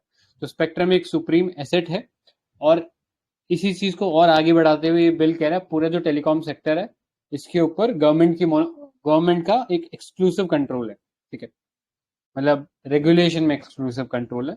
वैसे तो प्राइवेट कंपनीज भी अलाउड है बिजनेस करने को, लेकिन रेगुलेशन के पर्सपेक्टिव से केवल सेंट्रल गवर्नमेंट का रोल है, ठीक है। सेंट्रल गवर्नमेंट के पास प्रिविलेजेस है with respect to grant of licence, registration authorization, assignment of spectrum, spectrum utilization and power to take back spectrum, यानी किसी को स्पेक्ट्रम दे दिया, उसने कोई पेनल्टी लगाई तो उससे या उसने कोई प्रॉब्लम क्रिएट करी तो उससे स्पेक्ट्रम वापस भी ले सकती है गवर्नमेंट, ठीक है। सो यहाँ पे एक सवाल आई थिंक कई बार पहले भी पूछा हुआ है, बट एक बार फिर से रिवाइज कर देते हैं। तो कोई बता सकता है टेलीकॉम हमारा ये जो स्पेक्ट्रम है ये बेचता कौन है? Who sells telecom spectrum? ठीक है, तो याद रखना डिपार्टमेंट ऑफ टेलीकॉम जो है वो बेचता है। ट्राई का काम केवल रेगुलेशन का है, ठीक है। जनरली लोग कंफ्यूज हो जाते हैं, उनको लगता है ट्राई बेचता है, बट ट्राई नहीं बेचता है, डिपार्टमेंट ऑफ टेलीकॉम बेचता है ये स्पेक्ट्रम को। Next, robust right of way for telecommunication infrastructure. तो राइट ऑफ वे क्या होता है? जैसे आपको पता होगा कि आपके फोन में सिग्नल आ रहा है, तो सिग्नल वो कहीं ना कहीं किसी टावर से वो सिग्नल आ रहा है आपके फोन में, टावर के अंदर फिर फर्दर फाइबर ऑप्टिक केबल्स के थ्रू वो कहीं और कनेक्टेड है, ठीक है। अब ये सब इंफ्रास्ट्रक्चर खड़ा करने के लिए आपको स्टेट के अंदर जमीन लेनी पड़ती है, जमीन के ऊपर आपको ये इंफ्रास्ट्रक्चर लगाना पड़ता है, जिसके थ्रू वो टावर चलेगा, जिसके थ्रू आपके फाइबर ऑप्टिक केबल रोडों के किनारे से होती हुई किसी और प्लेस पर जाएंगी, ठीक है, और इस तरह से कनेक्टिविटी एस्टैब्लिश होती है। लेकिन अब राइट ऑफ वे जो है ये स्टेट के ज्यूरिडिक्शन में आ जाता है, बिकॉज लैंड जो है वो स्टेट का कंट्रोल है उसके ऊपर, तो इसलिए डिफरेंट स्टेट के अंदर डिफरेंट राइट ऑफ वे की पॉलिसी है, जिसके चलते जो गवर्नमेंट है, सॉरी, जो टेलीकॉम कंपनीज है उनको बहुत ज्यादा डिले फेस करना पड़ता है। कई बार कॉस्ट ओवररन हो जाते हैं, मतलब पैसा ज्यादा लग जाता है, क्योंकि डिफरेंट स्टेट का डिफरेंट डिमांड रहता है राइट ऑफ वे चार्जेस को लेकर, ठीक है। तो एक होलिस्टिक या एक फेडरल स्ट्रक्चर बनाने की जरूरत है, और वो चीज इस बिल में बोला गया है कि रोबस्ट राइट ऑफ वे बनेगा विद फेडरल स्ट्रक्चर, यानी सेंटर का भी रोल होगा और स्टेट का भी रोल होगा, ठीक है, ताकि राइट ऑफ वे एक यूनिफॉर्म और नॉन डिस्क्रिमिनेटरी मैनर में दिया जा सके। नेक्स्ट, इश्यूज अगर आपको लिखने हो राइट ऑफ वे से रिलेटेड तो ये लिख देना, ये मैंने हाईलाइट कर दिया। Denial of access, non uniformity, lack of centre state coordination, जो हमने डिस्कस कर ही लिया। नेक्स्ट, सिंप्लीफाई करेगा रिस्ट्रक्चरिंग फ्रेमवर्क को। तो कई बार जैसा आपने देखा होगा कंपनीज जो है वो मर्ज कर रही है, जैसे पहले Vodafone idea different different company थी, लेकिन अब वो मर्ज कर गई, ठीक है, तो इसको हम बोलते हैं मर्जर, ठीक है, डीमर्जर एक्विजिशन, ठीक है। तो ये सिंप्लीफाई कर दिया गया है, और इसको कंप्लाई किया जाएगा with companies act of 2030 and informing department of telecommunication as required, ठीक है। कोई भी कंपनी मर्जर, डीमर्जर या एक्विजिशन करना चाहती है तो कंपनीज एक्ट के अकॉर्डिंग, और डिपार्टमेंट ऑफ टेलीकॉम को एक बार इन्फॉर्म करके वो ये चीज कर सकते हैं। ठीक है, तो ये थे ओवरऑल प्रोविजन इस बिल के। अगर थोड़े से और प्रोविजंस की मैं बात करूं तो यहाँ पे इन्फोग्राफिक में अच्छे से दिए हुए हैं। तो यहाँ पे सेंट्रल गवर्नमेंट को प्रिस्क्राइब किया गया है क्वालिटी, रिलायबिलिटी स्टैंडर्ड सेट करने के लिए, जिससे कि पब्लिक की सेफ्टी इंश्योर हो सके। जैसे अगर आपको पता हो, अभी 5G रोल आउट हम लोग कर रहे हैं, तो यहाँ पे इश्यू उठ रहा था कि चाइना की एक कंपनी है, ठीक है, जिसका नाम था ह्यूआई। ठीक है, स्पेलिंग थोड़ा सा देख लेना, ह्यूआई। ठीक है, तो ये कंपनी को बोले थे कि 5G के जो इक्विपमेंट चाहिए उससे बैन कर दो ह्यूआई को, क्योंकि इसके इक्विपमेंट्स में कोई बैकडोर एंट्री चाइनीज गवर्नमेंट को मिलेगी, और जिससे कि एक मास सर्वेलेंस कर सकती है चाइनीज गवर्नमेंट। ठीक है, तो इस चक्कर में ह्यूआई के ऊपर काफी बवाल मचा था, और गवर्नमेंट ने भी रिकग्नाइज किया कि ये जो ओरिजिनल इक्विपमेंट मैन्युफैक्चरर्स है, जिन्हें ओईएम के नाम से हम जानते हैं, इनके साथ इंटीग्रिटी पैक्ट होना चाहिए। ठीक है, ताकि ऐसे कोई बैकडोर एंट्री किसी को ना मिले, किसी को सर्वेलेंस करने की पावर ना रहे। ठीक है, नेशनल सिक्योरिटी हमारी इंटैक्ट रहनी चाहिए। तो ये सब स्टैंडर्ड्स बनाने की पावर सेंट्रल गवर्नमेंट के पास है। नेक्स्ट, एक टेलीकम्युनिकेशन डेवलपमेंट फंड होगा जो रिप्लेस करेगा यूनिवर्सल सर्विस ऑब्लिगेशन फंड को। तो एक बहुत इंपॉर्टेंट फंड है। कोई फंक्शन बता सकता है क्या है यूएसओएफ का? यूनिवर्सल सर्विस ऑब्लिगेशन फंड किस लिए बनाया गया था?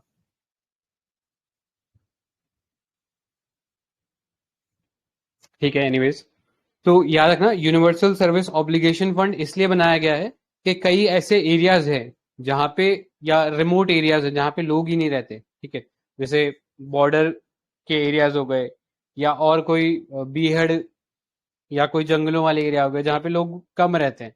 तो वहां पे जो प्राइवेट कंपनीज है उनको कॉस्ट इफेक्टिव नहीं पड़ता सर्विसेज प्रोवाइड करना। ठीक है, तो इसलिए वो वहां पे सर्विसेज प्रोवाइड नहीं करते, वो कोई इंफ्रास्ट्रक्चर नहीं लगाते वहां पे। तो इस कारण ऐसे एरिया जो बॉर्डर रीजन में रह रहे हैं या रिमोट एरियाज में रह रहे हैं, उनको कनेक्टिविटी की सर्विसेज नहीं मिल पाती। ठीक है, तो उस चीज को एड्रेस करने के लिए गवर्नमेंट ने ये फंड एस्टेब्लिश किया है, ताकि जो लोग रिमोट एरियाज में रह रहे हैं उनको हम इस फंड के थ्रू टेलीकॉम सर्विसेज प्रोवाइड करा सके।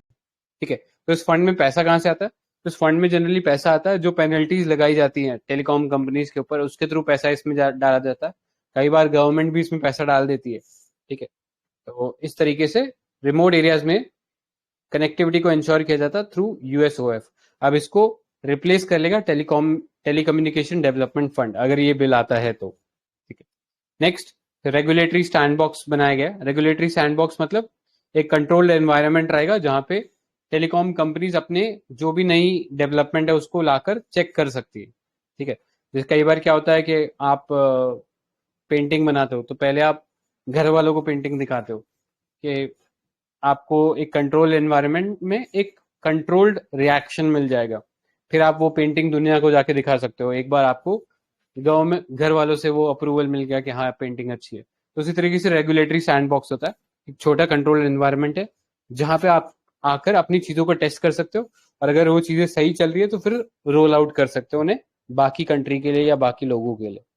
So this was about regulatory sandbox. Next, protection of users के लिए इसके अंदर प्रोविजन दिए गए हैं कि लोगों को साइबर फ्रॉड से बचाना, अनसॉलिसिटेड कॉल्स, जैसे कई बार आपको इंश्योरेंस वाले फोन कर देते हैं, लोन वाले फोन कर देते हैं, तो इनके ऊपर भी पेनल्टी लगाना और यूजर को बचाना, दोनों के पर्सपेक्टिव से इसके अंदर प्रोविजन रहेंगे। साथ ही साथ सिविक ड्यूटी भी रहेगी।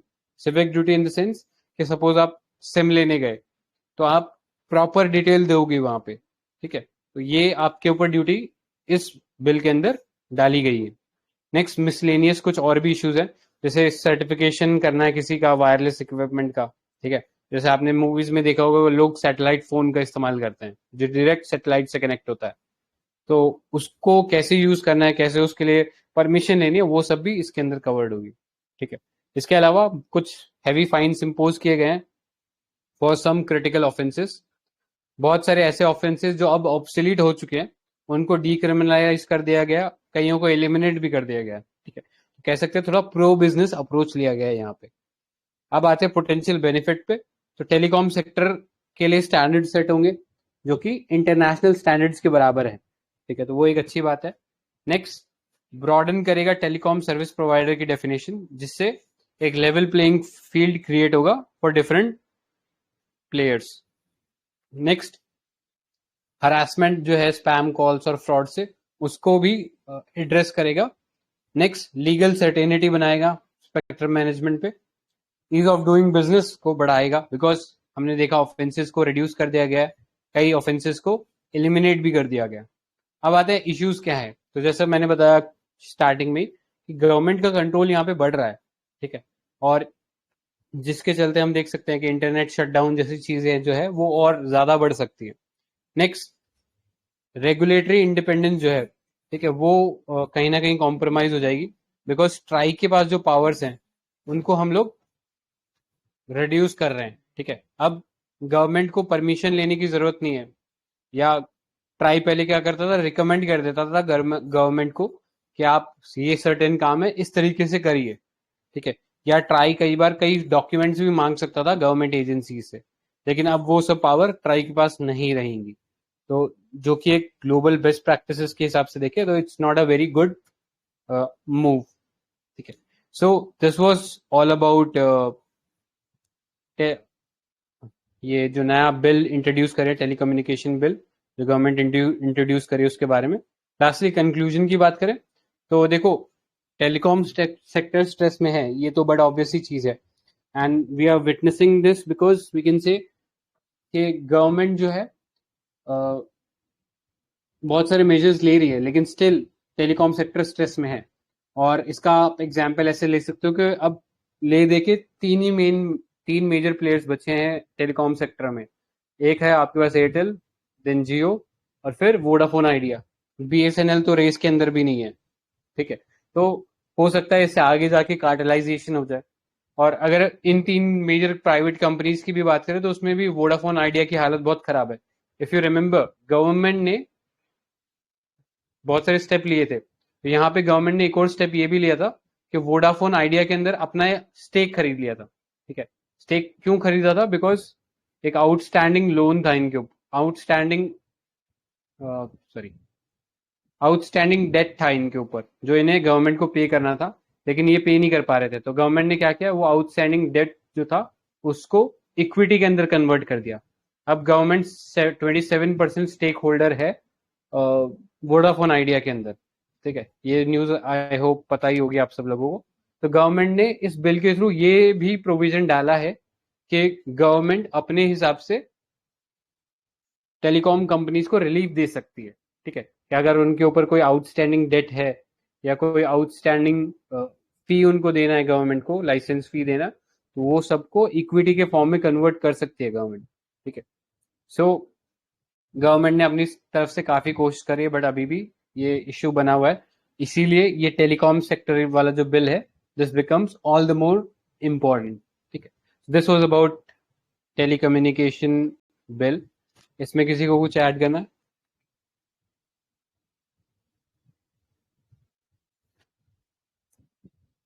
ठीक है, देन नेक्स्ट टॉपिक पे चलते हैं। अगेन एक बहुत ही इंपॉर्टेंट टॉपिक है,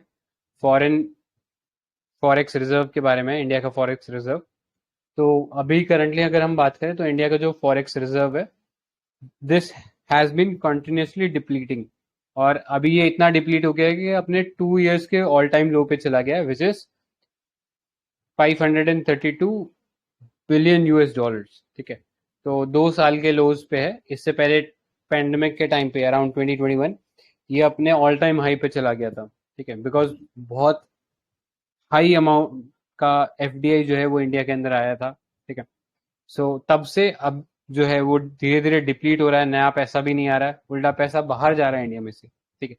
तो फॉरेन एक्सचेंज रिजर्व, जैसा कि आप जानते हो, फॉरेक्स रिजर्व भी बोलते हैं इसको, तो ये एक तरीके से एसेट है जो कि हमारा या कोई भी सेंट्रल बैंक जो है फॉरेन करेंसीज के फॉर्म में इकट्ठा करता है या एक्यूमुलेट करता है। जैसे अगर हम वर्ल्ड में बात करें तो सबसे ज्यादा फॉरेक्स रिजर्व कौन सी कंट्री में, किसी को आइडिया है? हाईएस्ट फॉरेक्स रिजर्व कौन सी कंट्री में है? हाँ, करेक्ट, चाइना में है। उसके बाद I guess Switzerland, Japan, India शायद 4th या 5th नंबर पे है, ठीक है। याद रखना चाइना सबसे हाईएस्ट है। सो फॉरेक्स रिजर्व जो है, अगर हम बात करें तो ज़्यादातर ये फॉरेन करेंसी एसेट से डोमिनेटेड होता है। इसके अलावा इसमें बहुत सारे और भी इंस्ट्रूमेंट हो सकते हैं, like bonds, treasury bills, gold reserves, special drawing rights जो कि आईएमएफ से हमें मिलते हैं। ठीक है।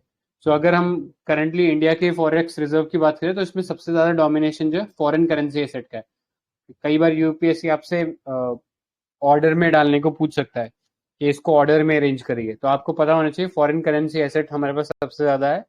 नेक्स्ट हमारे पास गोल्ड रिजर्व है, उसके बाद स्पेशल ड्राइंग राइट्स है जो कि आईएमएफ के अंडर मिलते हैं, और एक लास्टली रिवर्स पोजीशन है आईएमएफ के अंदर। तो हम जो आईएमएफ के अंदर वोटिंग राइट्स पाने के लिए कुछ पैसा देते हैं, या कोटा जिसको हम बोलते हैं, ठीक है, वो कोटा रखने के लिए कुछ पैसा देना पड़ता है आईएमएफ को, और वो पैसा जो है वो रिवर्स पोजीशन कहलाता है कि अगर हमें कभी जरूरत पड़ी तो हम वो पैसा वापस ले सकते हैं, इसलिए रिजर्व पोजीशन कहलाता है वो पैसा। ठीक है। तो ये होते हैं आरबीआई के फॉरेन फॉरेक्स रिजर्व। ठीक है। ये फॉरेन करेंसी एसेट है, इसमें लार्जली तो ये डॉलर डोमिनेटेड है, ऑलमोस्ट कह सकते हो, I am not very sure but रफली 50% से ऊपर ही है, मतलब इतना डॉलर डोमिनेटेड है। उसके बाद आपके पास और भी कई करेंसीज हैं, लाइक यूरो, पाउंड, येन, चाइनीज युआन या रेनमिनबी। ठीक है। तो ये सब आते हैं उसके अंदर। ठीक है। नेक्स्ट, अगर हम बात करें फॉरेक्स रिजर्व कैसे रेगुलेट होता है, ठीक है, कैसे मैनेज होता है, तो this is manage under reserve bank of India act 1934 and foreign exchange management act 1999। ठीक है। इन दो एक्ट के थ्रू फॉरेक्स रिजर्व जो है इंडिया का मैनेज होता है। अब ये ग्राफ के फॉर्म में देख लो। ठीक है। यूपीएससी में अगर आप आंसर राइटिंग में इस टाइप के ग्राफ बनाओगे तो आपको एडिशनल एक आध नंबर एक्स्ट्रा ही मिलेगा। ठीक है। तो सिंपल सा ग्राफ है, ज़्यादा कुछ है नहीं, बट बहुत सारी डिटेल बता देता है कि मतलब not consistently but over the period of time हमारा जो फॉरेन एक्सचेंज रिजर्व है वो बड़ा ही है। ठीक है। और ये पीक में पहुंच गया था during the pandemic year of 2021, यहाँ पे पीक में था, उसके बाद से ये डिक्रीज कर रहा है। आगे देखेंगे क्यों डिक्रीज कर रहा है, बट आगे मतलब ये इस पे आगे डिस्कस करने से पहले ये बात करते हैं कि फॉरेक्स की जरूरत ही क्यों पड़ती है।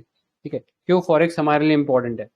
तो पहला, ये वाइटल है इंटरनेशनल ट्रेड और कॉमर्स करने के लिए। ठीक है।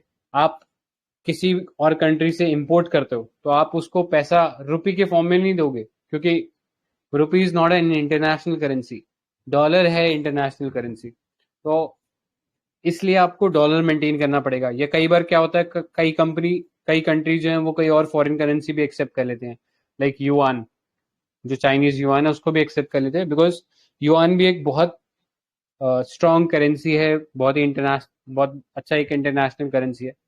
तो इन करेंसीज के फॉर्म में आप ट्रेड जो है उसको सेटल कर सकते हो। ठीक है। तो इसलिए इसकी जरूरत होती है।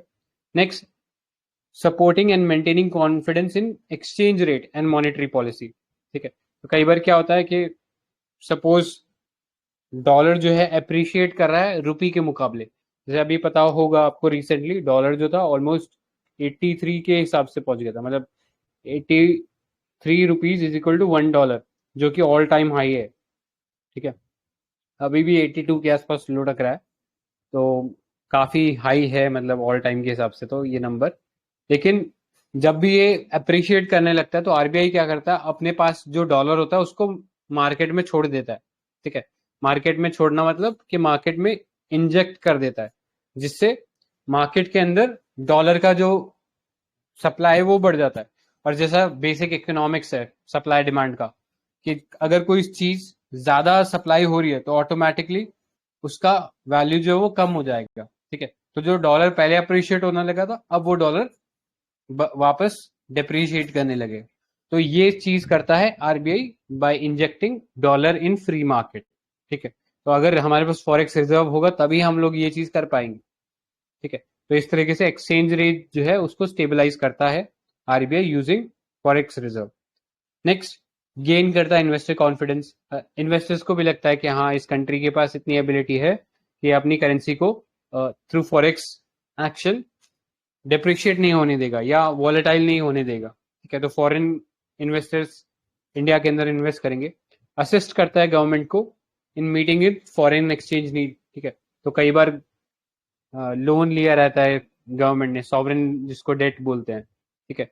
कि वर्ल्ड बैंक से ले लिया, AIIB से ले लिया, ठीक है, तो इनको वापस रीपे करना है तो वो फॉरेक्स रिजर्व के थ्रू हो जाएगा। नेक्स्ट, फॉरेक्स रिजर्व हमारे पास एक सफिशिएंट क्वांटिटी में होना चाहिए, अदरवाइज उसको बैलेंस ऑफ पेमेंट क्राइसिस बोलेंगे, जो हमने 1991 में विटनेस किया था, ठीक है, तो ये आपको पता होना चाहिए। अगर हम रिसेंटली बात करें तो हमारा जो एक्सपोर्ट कवरेज है वो 8 to 9 मंथ्स का है हमारे पास, ठीक है, कि अगर हम 8 से 9 महीने आराम से एक्सपोर्ट कर सकते हैं, ठीक है, इस पैसे के थ्रू। लेकिन ये डिक्रीज किया है, जो 2021 का ईयर है उसके अंदर हमारे पास ये एक बार पीक पे पहुंचा था, तो हम लोग 1 साल का इंपोर्ट कवर कर सकते थे इससे। नेक्स्ट, रीजंस क्या है, तो ये काफी इंपॉर्टेंट पार्ट है, थोड़ा कंसेप्चुअल है, तो समझने की कोशिश करना, कुछ नहीं आए तो लास्ट में पूछना।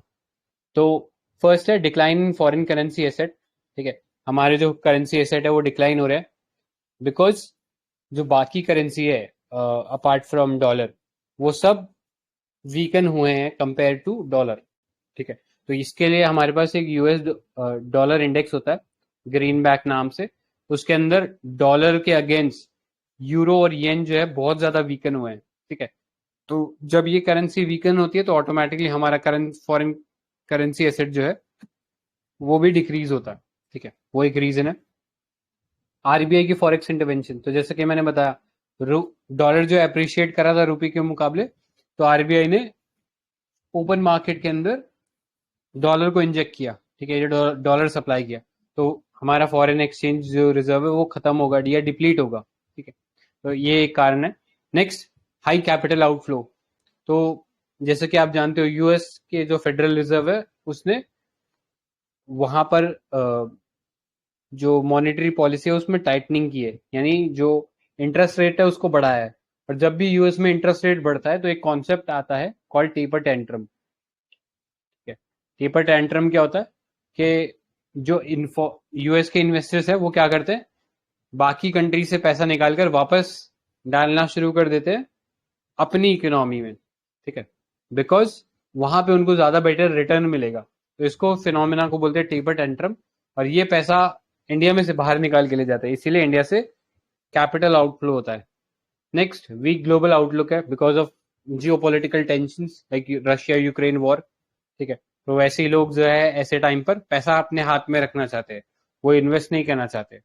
नेक्स्ट, लैग फ्रॉम आरबीआई, तो अक्रॉस द वर्ल्ड जो फेडरल रिजर्व्स हैं या जो भी सेंट्रल बैंक है वो सब टाइटनिंग करने में लगे हुए, मॉनेटरी पॉलिसी टाइटनिंग करने में लगे हुए, मतलब कि वो अपना इंटरेस्ट रेट जो है उसको बढ़ाने में लगे हुए हैं, ठीक है, तो उसके मुकाबले इंडिया ने काफी धीरे धीरे अपना इंटरेस्ट रेट बढ़ाया है। अगर आप कंपेयर करोगे यूएस से इसको, तो यूएस ने 300 बेसिस पॉइंट बढ़ा दिया था, यानी 3% बढ़ा दिया जीरो से, और इंडिया में हम लोगों ने ये ऑलमोस्ट आई गेस शायद 4% या 4% से थोड़ा ऊपर था, वहां से हम लोगों ने से 190 बेसिस पॉइंट बढ़ा दिए, यानी 1.9%, ठीक है, सो ये लैग था जिसकी वजह से कैपिटल आउटफ्लो हुआ। अब पोटेंशियल इम्पैक्ट क्या होता है इसका, पहला होता है रुपी डिप्रिसिएशन, ठीक है, तो कोई बताना चाहेगा डीवैल्यूएशन में और डिप्रिसिएशन में डिफरेंस क्या होता है, बहुत बेसिक क्वेश्चन है इकोनॉमिक्स का।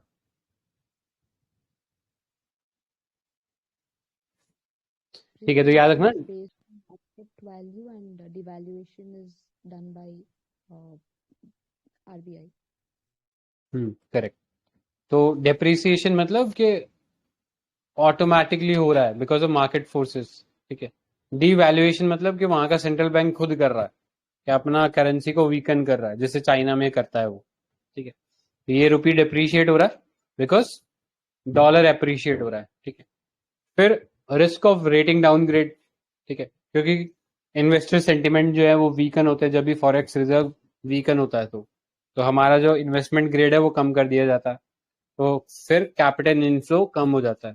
Next, increase vulnerability to economic risk, ठीक है, कि अगर कोई भी ग्लोबल शॉक आता है तो उसको सहने का जो पावर है, उसको टॉलरेट करने का जो पावर है वो भी वीकन हो जाता है। Next, limit India's ability to help its neighbours, तो जैसा कि आप जानते हो या सुना ही होगा इंटरनेशनल रिलेशन में करेंसी स्वैप एग्रीमेंट, ठीक है, कई बार क्या होता है कि कई कंट्रीज जो है बीओपी क्राइसिस फेस करते हैं। जैसे अभी हमारे नेबरहुड में ही बात करें, पाकिस्तान फेस कर रहा है, नीचे श्रीलंका फेस कर रहा है बीओपी क्राइसिस, के उसके पास सफिशिएंट फॉरेक्स रिजर्व नहीं है, तो जिसके चलते वो जो इंपोर्ट है उसके लिए पैसा नहीं दे पा रहा है। ठीक है, तो इस पॉइंट ऑफ टाइम पे करेंसी स्वैप एग्रीमेंट्स काम आते हैं। ठीक है, हम क्या बोलते हैं, जब जैसे सपोज श्रीलंका के साथ हमने अभी करेंसी स्वैप एग्रीमेंट किया, तो उसमें हमने बोला कि ठीक है, आपकी इतनी करेंसी है, हम इसको अपने पास रख रहे हैं, इसके बदले में हम आपको डॉलर दे देंगे। ठीक है, या और कोई करेंसी जो उनको चाहिए वो दे देंगे। ठीक है, तो this is currency swap agreement. और जब फॉरेक्स अपना खुद का कम हो जाएगा, तो ऑटोमेटिकली हमारी ability to execute such currency swap agreement with also depreciate. ठीक है, तो ये आपको पता होना चाहिए। नेक्स्ट, वे फॉरवर्ड की बात करें तो देखो, inflation is expected to remain high in the near future, और आईएनआर और वो जो फॉरेक्स रिजर्व है ये वीकन ही रहेंगे। सो पॉसिबिलिटी ग्लोबल रिसेशन की है, और इंडिया का जो करंट अकाउंट डेफिसिट है, this warrant increase resilience in Indian economy through physical discipline in near future, building solid foundation through export preparedness and long term growth. ठीक है, तो जब भी करेंसी डिप्रिशिएट करेगी तो हमारा एक्सपोर्ट जो है वो बढ़िया होगा, क्योंकि जो बाहर वाला है जो खरीदना चाह रहा है इंडिया से सामान, उसको उतने ही डॉलर में ज्यादा सामान मिल जाएगा, तो एक्सपोर्ट ल्यूक्रेटिव होता है, तो उसको बढ़ाना चाहिए। Next, maintaining stability and ensuring healthy coffer of forex reserve. Forex reserve को बढ़ाने के कई तरीके और ढूंढने चाहिए। ठीक है, so this was all about the forex reserve. इसमें किसी को कुछ ऐड करना है? वो हेलीकॉप्टर मनी वॉस अकाउंट के चीज भी हो गई। एस्क्रो अकाउंट बोल रहे हो क्या? हाँ, एस्क्रो वस्त्र वस्त्र अच्छा, वस्त्र का नहीं पता, बता दो क्या है वस्त्र।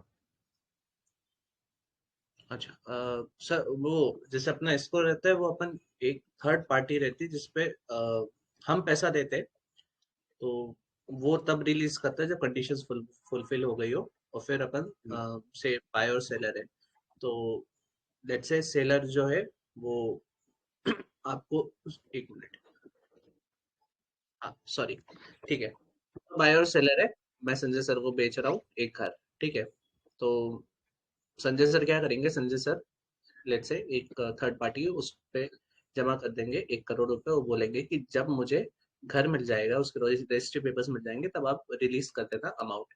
और हो सकता है वो सब पॉइंट्स सब क्या बोलेंगे कैटेगरीज भी बना दे कि कब कब देना है।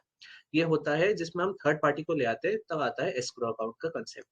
वॉस्त्रो होता है वेयर जो संजय सर है, that is the Sanjay sir है, बिग नेशन है, right.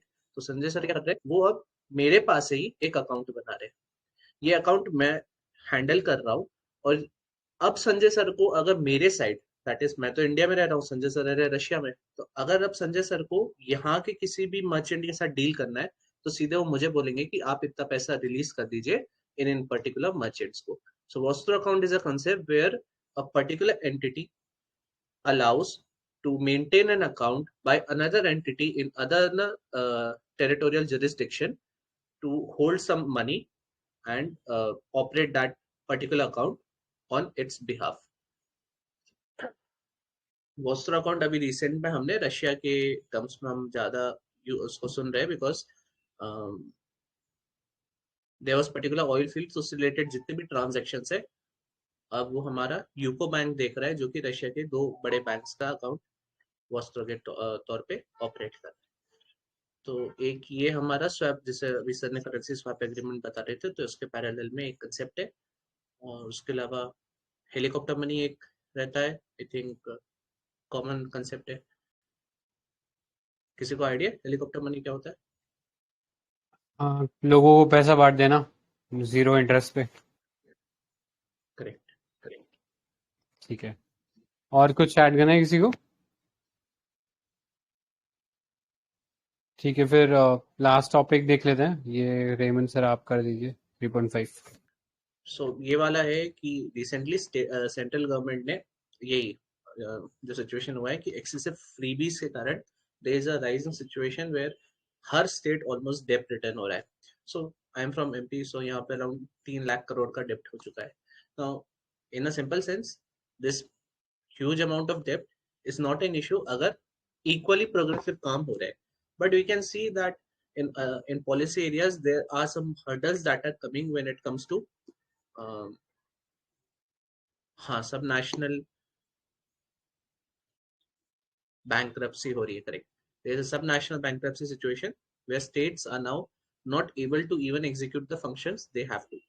So before going further into article, पहले तो देख लेते हैं कि states को revenue कहाँ से मिलता है, because this is about debt on states. So जब state की बात आती है कि उसको कहाँ से revenue मिलता है, एक होता है simple devolution. ये devolution कहाँ से आता है? ये devolution आता है आपका gross tax revenue.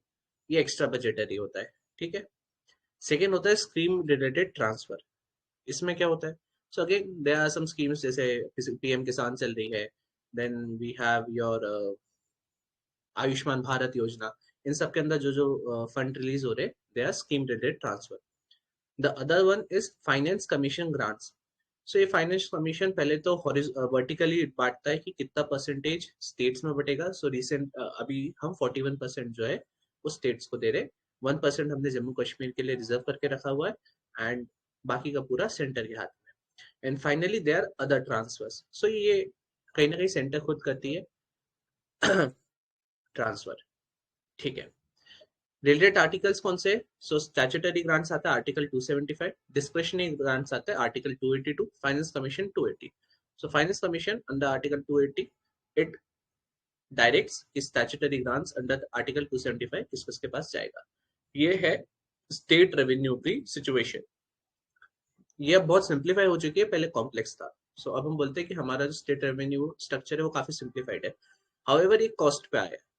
सो अगर हम नीचे जाएंगे, सो जो फर्स्ट पॉइंटर है, जो इशू आ रहा है स्टेट रेवेन्यूज में, वो है डिक्लाइनिंग रेवेन्यूज. एक टाइम पे state had 69% share of total revenue registered in country, जो अब बिलो 38% हो चुका है. मेन रीजन है इसका जीएसटी रेजिम, जिसमें अब number of taxes have been included in this particular scheme. Second है state level expenditure patterns. So वही है, फ्रीबीज एक प्रॉब्लम दे रही है, इसको हम पॉपुलर स्कीम्स भी बोलते हैं. सो फार्म लोन वेवर हो गया, फ्री इलेक्ट्रिसिटी स्कीम हो गई, जो नॉन डेवलपमेंटल एक्सपेंडिचर को बढ़ा रहे, डेवलपमेंटल एक्सपेंडिचर के लिए स्कोप कम कर रहे हैं, and it somehow is detrimental in long term for state finance, also creating a situation of crowding out. What is crowding out? कि गवर्नमेंट जो है वो सारा पैसा ले जा रही है और प्राइवेट सेक्टर के लिए पैसा ही नहीं बच रहा है लेने के लिए लोन पे. सो वो हमने जो स्टेट रेवेन्यूज की बात कर रहे थे, उसमें लास्ट क्या था? Other grants. तो सॉरी, अदर ट्रांसफर्स. सो जो अदर ट्रांसफर्स है वो डिपिक्ट करता है how state goes to raise loans in the market. वो एक तो सेंटर की परमिशन से करता है, सेकंड वो सेंटर से भी करता है और वो मार्केट से भी उठाता है. और जब मार्केट से पैसा उठा रहा है तो ऑब्वियस बात है कि इंटरेस्ट रेट प्राइवेट सेक्टर को बियर करना पड़ेगा. Then we are shrinking of net divisible pool. In short, cesses और सरचार्जेस तो सेंटर लगा रही है, but that is be taken by centre itself, ठीक है. उसका जब डिस्ट्रीब्यूशन की बात आती है उतना फ्लूइड नहीं है. Then CSS schemes. So centrally sponsored scheme was a flagship initiative by the previous government, right?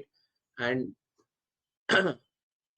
अब हमारी थोड़ी CSS कम सी हो गई है, but despite that जो implementation है उसका एक major जो bearing है वो कहीं ना कहीं state पे आता है, because despite they are only sharing 40% of finances, पहली उनका जब हमने revenue दूसरी साइड से कम कर दिया है, टाइट कर दिया है कुछ different parts में, तो ये इशू तो आना ही है. Then we have spillover of central pay revisions. So again DNS allowance बढ़ेगा, पे कमीशन बढ़ेगा, स्टेट को खुद ही पे करना पड़ेगा वो. And then increasing contingent liabilities. तो काफी सारे कॉन्ट्रैक्ट्स पुरानी गवर्नमेंट्स ने कर लिए, कुछ अभी की गवर्नमेंट्स ने कर दिए जो पे करना है, अब ये वो पे ही नहीं कर पा रहे. Then we have number of PPP projects जिसमें हम स्पेशल पर्पस व्हीकल्स बना रहे हैं, और अगेन उसमें फंड तो हमें देना है, बट क्या बोलते हैं वो कैपेसिटी नहीं बन रही है. सो यहाँ पे जो की टर्म है contingent liability, main answer writing के लिए बहुत इंपॉर्टेंट है. So these are the guarantees which can become a liability in case of defaults by borrowers for whom the guarantees have been extended. अब मैक्रो इकोनॉमिक स्टेबिलिटी की बात करें तो जैसा सर ने कीवर्ड रखा था, सब national bankruptcy is a negative impact on the overall macroeconomic stability. So high state borrowings private sector को कहीं ना कहीं हर्ट कर रही है, सेंटर और स्टेट के बीच में फ्रिक्शन क्रिएट कर रही है, और स्टेट खुद अब सही से परफॉर्म नहीं कर पा रही। इसका एक एग्जांपल है, मेरे ख्याल से बहुत सारे लोग अगर स्टेट पीएससी दे रहे होंगे तो देख रहे होंगे कि स्टेट पीएससी में भी एक इशू आ रहा है, जहां पे एक स्मूथ कंडक्शन नहीं हो पा रहा है ईयर ऑन ईयर, कुछ स्टेट्स को छोड़ दे तो। सो रीजन क्या है, वो यही है कि कहीं ना कहीं अब जो अभी उनके पास वर्कफोर्स है जो कि खुद अभी कम है। फॉर एग्जाम्पल एक बड़ी डिस्ट्रिक्ट में 7800 के ऊपर होना चाहिए आपकी वर्क पुलिसमैन, पर उस जगह पे 6000 ही है, then it is around 8 to 1000 होना चाहिए रेशियो, 8 पुलिसमैन ओवर 10,000 पीपल। वो रेशियो मेंटेन नहीं हो पा रहा है, क्यों? बिकॉज अगेन स्टेट के पास पैसा ही नहीं देने को। तो अब ऐसे सिनेरियो में वे फॉरवर्ड क्या होगा? So what are the initiatives taken to support state finance? In the wake of कोविड-19 द सेंटर और आरबीआई दोनों ने नंबर ऑफ इनिशिएटिव्स निकाले थे। सबसे पहली बात अपन बात करें, सो इसमें दूसरा पॉइंट जो है inclusion of budget boring. Of budget boring क्या होती है? ये बोरिंग बजट के अंदर नहीं दिखाया और किसी और मैकेनिज्म से पैसा उठा लिया। करेक्ट। सो फिक्की की एक रिपोर्ट आई थी, उसने बोला था कि आपकी अभी जो डेप्ट है आप जितना बता रहे हो उससे काफी हाई है, ठीक है। वो क्यों? क्योंकि सेंट्रल पीएससी इसके बारे में तब उसने बात करी थी। अभी हम यहाँ बात कर रहे हैं स्टेट की। तो अब जो ऑफ बजट बोरिंग है, स्टेट को वो भी रिपोर्ट करना है सो एज टू फॉर्म कि एक्चुअली कितनी बजट बोरिंग उनकी चल रही है। देन WMA है, that is RBI when it gives loans to state और यूनियन टेरिटरीज। सिंपली है ना, ये टेम्पररी एडवांसेस है, नेगोशिएट होता है, ऐसा नहीं है कि 6 महीने 1 साल के लिए देना पड़ता है। It is negotiable between RBI कि कब तक वो देना है उसको, ठीक है। एंड इसका जो भी कैलकुलेशंस है या जो भी अकाउंट हैंडलिंग है वो कैग देगा। फिर फर्स्ट पॉइंट पर आ जाते हैं, that is reduced borrowing limits. So अभी सेंटर ने क्या करा है, it has reduced borrowing limits for states from 5% of GSDP to 3.5%। मतलब मार्केट में state 5% of gross state domestic product से ज्यादा नहीं उठा सकता है। एंड फाइनली एक ओवरड्राफ्ट फैसिलिटी बनाई है। तो इसमें सिंपली ये है कि स्टेट 36 दिन तक बिना किसी मॉर्गेज के पैसा उठा सकता है, पर उसके बाद उसे इक्वली मॉर्गेज कुछ ना कुछ रखना पड़ेगा। ऊपर हमने नेगेटिव इम्पैक्ट देख चुके हैं, बट एक बार फिर से शॉर्ट में देख लेते हैं। सो पहला यही है, रेवेन्यू इंक्रीज करना है, बट उसके revenue fiscal primary deficit increase होते हैं, which is leading to increased borrowings, crowding out effect. Indebtedness of state, which leads to reduced economic growth and job creation as state spends more than center. Then we have structural imbalances due to distorted expenditure pattern. And finally, increased disparities between state and risk of spilling fiscal stress to center. उसके अलावा हमने state finances को long term के लिए क्या करा है? सो हमारा जो फिस्कल रिस्पॉन्सिबिलिटी एक्ट है उसमें अमेंडमेंट हम करते तो सेंटर के लिए करते हैं, but we have a state act also, और स्टेट के लिए हमने एक रूल्स और रेगुलेशन फ्रेमवर्क बना के रखा हुआ है। उसमें हम कहीं ना कहीं इसकी फिस्कल मार्क्समैनशिप और फिस्कल डिसिप्लिन को इम्प्रूव कर रहे हैं, ताकि फिस्कल जो स्पेस है, कैपेसिटी है, वो स्टेट्स की इम्प्रूव हो। फिर उसके अलावा relooking fiscal equivalency. So government is responsible for the provision of a particular good और service, right.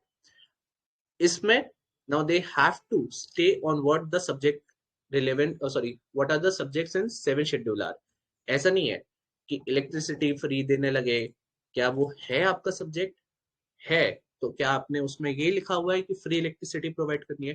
That is now we are looking whether we have legal backing to such freebie schemes और not, ठीक है। सो ये है री-लुकिंग fiscal equivalency. उसके अलावा ऊपर जैसे हमने देखा, एक्सेसिव स्पेंडिंग को कैप भी कर रहे हैं, बोरिंग भी कर रहे हैं सेक्टोरल लेवल्स पे। एंड फ्रीबीज के जो टर्म्स है उस लॉन्ग टर्म इम्पैक्ट क्या रहेगा वो भी डिस्कशन में आ चुका है। Further rationalization of CSS। So कहीं ना कहीं अब स्कीम्स को कम करेंगे, कुछ जो बहुत जरूरी स्कीम्स है उन्हीं को चलाएंगे, और कुछ जो पर्टिकुलर स्टेट सब्जेक्ट्स है उनसे रिलेटेड स्कीम्स है तो कहीं ना कहीं उनके जनरेशन को और उनके मेंटेनेंस को स्टेट पे छोड़ने के लिए, सेंटर का ज्यादा उसमें इम्पैक्ट डालने के लिए ला सकते हैं। तो हो सकता है कि कुछ स्कीम से हम देखें कि 60-40 से अब 75-25 रेशो में जाए। And finally overall resources and distribution. So हमें एडिशनल रिसोर्सेज बनाने पड़ेंगे। सो एक तो बाहर से उठाइए। सो क्या बोलते हैं उसको, आपकी एक्सटर्नल कमर्शियल बोरोइंग्स है, उसकी लिमिट बढ़ा दी है। पहले कितनी थी पर ईयर ईसीबी? ठीक है, सो पहले 750 मिलियन डॉलर्स पर ईयर था ईसीबी, एक्सटर्नल कमर्शियल बोरोइंग, जिसको अब बढ़ा के कर दिया गया है specifically for 2022 financial year 1 billion dollars. So इस साल गवर्नमेंट्स दिसंबर 2022 तक, स्टेट गवर्नमेंट्स और प्राइवेट सेक्टर मेनली, ये सब लोग उठा सकते हैं around $1 billion from global markets. और उसके बाद पार्टिसिपेटरी रिव्यू और फंड्स। सो जो भी अब आप क्या बोलते हैं अपना अकाउंट जनरेट कर रहे हो ना, पहले तो कैग देख रहा था, फाइनेंस कमीशन भी देख रहा था, नाउ दे आर मेकिंग कि और भी एक्सपर्ट्स है और बताए कि आप यहाँ पे भी थोड़ा सा काम करोगे तो हो पाएगा। सो कहीं ना कहीं नीति आयोग भी अब इसमें पार्टिसिपेट करेगा। That is why increasing more number of people in order to somehow limit the problem that states are facing in the financing side. Related news में एक है special assistant to states for capital investment SASCI for 2022-23. So we know in our budget there is a particular term for this particular characteristic, right? जहाँ पे states को हम पैसा दे रहे हैं for capital investment, for asset creation, right? उसी का अब एक स्कीम लेके आए। तो इसमें क्या हो रहा है कि हम 50 ईयर इंटरेस्ट फ्री लोन्स दे रहे हैं कैपिटल इन्वेस्टमेंट प्रोजेक्ट्स के लिए स्टेट्स को। टोटल फाइनेंशियल असिस्टेंस सारे स्टेट्स को मिलेगी 1 लाख करोड़ की फीचर्स क्या है? अगेन नॉर्मल बोरिंग के ऊपर है, मतलब अगर आप नॉर्मल बोरिंग ले चुके हो 3.5% की, उसके ऊपर अगर आपको चाहिए तो ये मिल जाएगी, चिंता नहीं। ना अगर ये फंड्स यूज नहीं हो रहे हैं, in that case the fund would be transferred from one state to another. 7 parts है स्कीम के, वो देके रखे हुए। मेनली तो यही कि जो गवर्नमेंट की स्कीम्स है एसेंशियल, गति शक्ति हो गई, ग्राम सड़क योजना हो गई, ऑप्टिकल फाइबर केबल हो गई, आपकी स्मार्ट सिटी अमृत मिशन हो गए, और डिसइन्वेस्टमेंट और मोनेटाइजेशन के जो प्लान्स है, उनसे रिलेटेड स्कीम्स में तो प्रायोरिटी है कि इस पैसे को लगाना है। उसके अलावा बाकी सारे के सारे कम एंड गो बेसिस पे कि आप लेके आओ, अगर गवर्नमेंट को सही लगेगा तो वो दे देगा। सिग्निफिकेंस क्या है? that capital expenditure has a multiplier effect, enhancing the future productive capacity of the economy and results in a higher rate of economic growth. So this was all about the state finances. ठीक है, I think काफी बढ़िया explain किया। किसी को कुछ add करना है अभी तक जो पढ़ा उसमें या इस आर्टिकल में? ठीक है, तो आज के लिए यहीं पे स्टॉप करते हैं। आगे जो भी पार्ट है जिसको भी लेना हो वो अपना